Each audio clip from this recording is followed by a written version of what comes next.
Hello guys, good morning. You are welcome in my channel golden future 078। आज मैं आपको class 12th का model paper section A में जो अनसीन पैसेज आता है उसी का सॉल्यूशन देने वाला हूँ। तो आइए गाइस, बिना किसी देरी के हम पैसेज को स्टार्ट करते हैं। पैसेज हमारा ये है कि section A read the following passage carefully and answer the question that follow. ठीक है, आइए हम पहले एक पैसेज को एक बार रीड कर लेते हैं, उसके बाद क्वेश्चन का आंसर कैसे दिया जाता है मैं आपको इसमें ये बताने वाला हूँ कि कैसे हम पढ़कर उसका आंसर इसी में से हम देते हैं, मैं उसकी बात करने वाला हूँ। ठीक है, तो गाइज यहाँ पे देख रहे होंगे आप कि a course of human activity is chiefly responsible for the increasing problem of global warming in the last century, the rapid increase in the consumption of hydrocarbon as well as the vigorous expansion of the industries and domestic markets for halocarbons have drastically altered the atmospheric concentration of numerous gases. This has altered nature's auto-balancing mechanism. As a result, the world is now stuck with several environmental problems, including the problems of acid rain, melting of glacial ice, large-scale evaporation of water in tropics, increase in cloudiness in higher latitudes, and so on. The implications of these changes on human life are likely to be enormous and may cause a series of adverse effects. ठीक है, passage को पूरा read कर लेते हैं ताकि फिर answer देने में हमको इजी होगी। ठीक, one of the direct effects of global warming is the altering of the heat budget and its regional variation in the atmosphere, the primary driver of weather system around the world. The potential impact of warming on the monsoon in India is of serious concern. An important effect of global warming on meteorological condition in an increase in sea surface temperature in the ocean around the subcontinent. Food production and food security, freshwater supply, forest biodiversity, coastal settlements, fishing and more will be ठीक, थोड़ा सा इसको स्क्रिप लेते हैं। The surface temperature in ocean around the subcontinent, food production and security, fresh water for biodiversity, coastal settlement, fishing and more will be, यहाँ तक पहुँचे थे हम। Adversely affected India the like most developing countries in committed to the principle of common responsibility in addressing climate change. India needs to chart multiple strategies to cope with the impending threats of climate change, which are additional to the existing environmental stresses. Pursuing a suitable development model is critical to addressing climate change in India and elsewhere. India should adopt strategies for sustainable development irrespective of the climate change debate. It involves economic growth, social equity and environmental sustainability. ये रहा हमारा passage. ठीक है, passage को हम carefully पढ़ेंगे और कितना आसानी से इसका हम आंसर देंगे, इसलिए कि एग्ज़ाम में सेक्शन ए में सबसे ज़्यादा जो मार्क्स आपको मिलने वाला है वो इसी में मिलेगा आपको। अनसीन पैसेज में 15 मार्क्स आता है। कितने मार्क्स आता है? 15 मार्क्स। कैसे हम 15 मार्क्स गेन कर सकते हैं वो मैट्रिक आपको इसमें आज बताने वाला हूँ। तो फ्रेंड्स गाइस, आप लाइन पे बने रहिएगा। बहुत ही केयरफुली आप इसका आंसर दे सकते हैं, लेकिन पैसेज को आप केयरफुली पढ़ना होगा। इसीलिए पेपर में 15 मिनट्स जो है अलाटेड होते हैं रीडिंग क्वेश्चन पेपर। ठीक है, क्योंकि हम जब अच्छी तरह से पढ़े रहेंगे तभी उसका हम अच्छे ढंग से आंसर दे पाएंगे, वरना फिर हम आंसर नहीं दे पाएंगे। आइए फिर हम बात करते हैं। जो पहला क्वेश्चन दिया है यहाँ आप देख रहे होंगे, how has human activity been chiefly responsible for increasing problem of global warming. यानी ग्लोबल वार्मिंग की समस्या को बढ़ाने के लिए मानव की जो मुख्य उत्तरदायित्व हैं वो क्या हैं, मतलब ये पूछ रहा है ये। तो अभी अभी देखे होंगे स्टार्टिंग में हमने कुछ पढ़ा है, बिल्कुल स्टार्टिंग में इसका आंसर है, देख लीजिए। ये यहाँ पर आते हैं, ठीक, ये देखिए यहाँ पर आप देखेंगे तो आपका पहले क्वेश्चन का आंसर यहीं पर मौजूद है, ठीक है।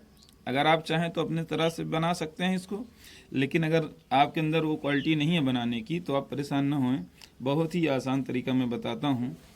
तो यहाँ पर देखिए आपको मिल रहा है ना नंबर 1, ये देखिए ह्यूमन एक्टिविटी, आप कोर्स से नहीं बल्कि यहाँ से 1 हम लेंगे, यहाँ से स्टार्ट करेंगे। Activity chiefly responsible for the increasing problem global warming in the last century, the rapid increase the consumption of hydrocarbon की यही सब है ना, as well as the vigorous expansion of industries and democratic markets for halocarbons have drastically altered the atmospheric concentration of numerous gases। यहाँ तक आप लिख देंगे, यहाँ तक इसका आंसर है, ठीक है guys.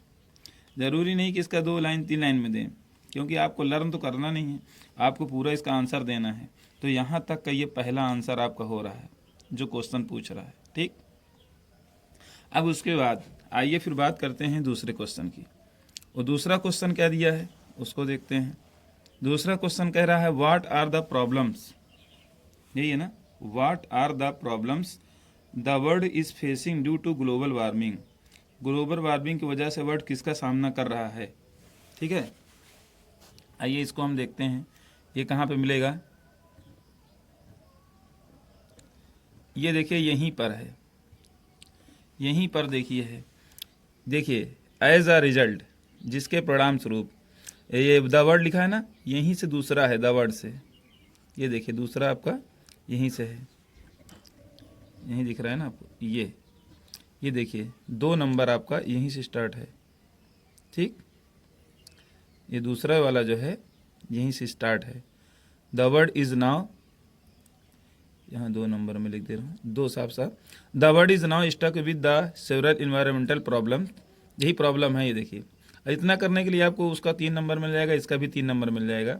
Several environmental problems including the problems of acid rain melting glaciers, ये सारे प्रॉब्लम देते चले आना है आपको यहाँ तक, सो ऑन तक दे दीजिए, ठीक है। ये आपका दूसरा क्वेश्चन का आंसर हो गया, ठीक। आइए फिर बात करते हैं तीसरे क्वेश्चन की, सी वाले की। सी वाला क्वेश्चन आपको पहले मैं दिखाता हूँ क्वेश्चन दिया क्या है। क्वेश्चन आप देखेंगे यहाँ पर दिया गया है, how has global warming affected India. India को ग्लोबल वार्मिंग ने कैसे अफेक्टेड किया है, कैसे प्रभावित किया है, हम उसकी बात करते हैं। ये वाला हमको लगता है दूसरा नीचे जो पैसे दिया है इसी में होगा, और पढ़ा हूँ भी मैं, देखिए आइए मैं बात करता हूँ कैसे अफेक्टेड किया है इंडिया को ना। तो आइए एक बार फिर से देख लेते हैं कहाँ पर इसका आंसर मिल रहा है। Budget regional atmosphere in India, हाँ ये मिल गया। ये देखिए आप देख रहे होंगे, ये देखिए ये है हमारा दूसरा, क्या है, चाहे हम सी डाल दें या तीसरा डाल दें, ये बी वाला था ना, सी डाल दें या तीसरा है, ठीक। अब उसके बाद देखिए the potential impact of warming on the monsoon in India, यही तो बात की गई ना। Of serious concern, an important effect of global warming on meteorological condition increases surface temperature in ocean around the subcontinents, ठीक है। Food production and coastal settlement fishing will be affected. कौन कौन चीज़ प्रभावित हुई हैं, अफेक्टेड हुई हैं, ये हमारा सी वाले का ऑप्शन रहा, सी वाले का आंसर है। तो हमारा कितना मार्क्स होगा, ए बी सी या 1 2 3, 9 नंबर का काम हमारा हो रहा है इसमें, ठीक है। आइए क्वेश्चन और डी बचा हुआ है उसको बता देता हूँ मैं, कैसे उसको हम करेंगे। क्वेश्चन पैसेज को अगर आप केयरफुली पढ़े रहेंगे ना, सब आंसर उसी मिलता है, ठीक है। डी वाला देखिए कह रहा है कि how should India plan to cope with the danger of global warming, यानी ग्लोबल वार्मिंग की कैसे, कोप माने होता है थोपना, कैसे थोपने की योजना बना रहा है ये बता रहा है इसमें। ये देखिए आप यहाँ पर देख रहे होंगे, यहाँ पर कोप लिखा है, ये देखिए जस्ट उसी के नीचे आंसर है, इंडिया लिखा है ना, ये देखिए ये डी वाला चाहे मान लो या फिर चौथा डी लिखा है तो डी ये लिखो, डी वाले का आंसर ये देखो यहाँ पर है।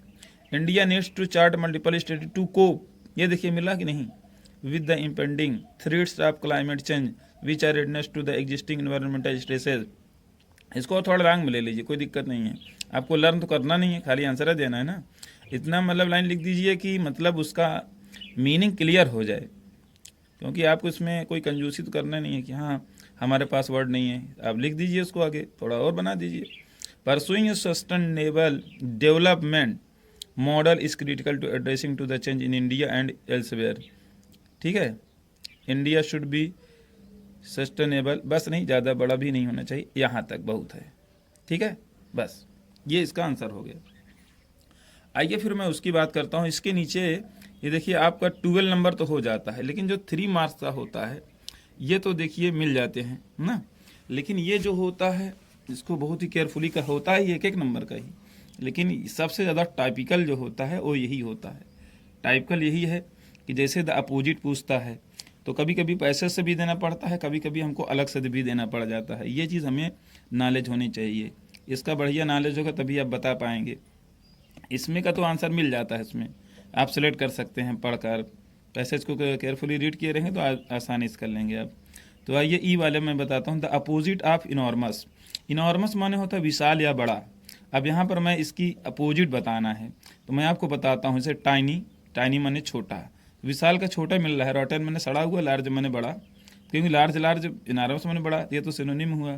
क्रूएल निर्दयी, कोई चीज़ नहीं मिला, पता ये चला कि हमको मिला टाइनी, टाइनी माने छोटा, इनॉर्मस माने बड़ा या विशाल, टाइनी मतलब छोटा। पता ये चला कि द वर्ड इनॉर्मस का जो अपोजिट है वो टाइनी है, क्यों, यही है ना। फिर इसके बाद कह रहा है the opposite of vigorous. Vigorous का अपोजिट क्या होगा?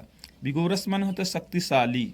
यहाँ पर देखते हैं, यहाँ वीक दिया है ना, शक्तिशाली का क्या होगा? कमज़ोर, यही वाला ऑप्शन होगा वीक। ठीक है, फिर उसके बाद तीसरा दिया गया है the word sustained means. Sustained माने होता है बनाए रखना। सस्टेंड माने क्या होता है?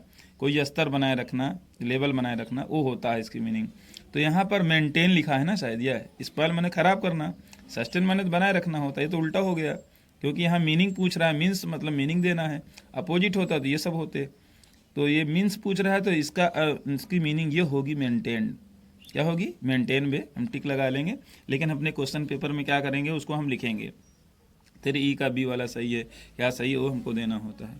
तो गाइज ये रहा हमारा आज का क्लास 12 का सेक्शन ए।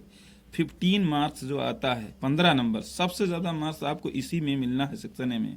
बाकी तो फिर हैं और भी मार्क्स है, वो मैं आपको अगली वीडियो में बताऊंगा। तो गाइज मैं अब ज़्यादा ना कहकर बस यहीं से अपनी बात को ख़त्म करता हूँ।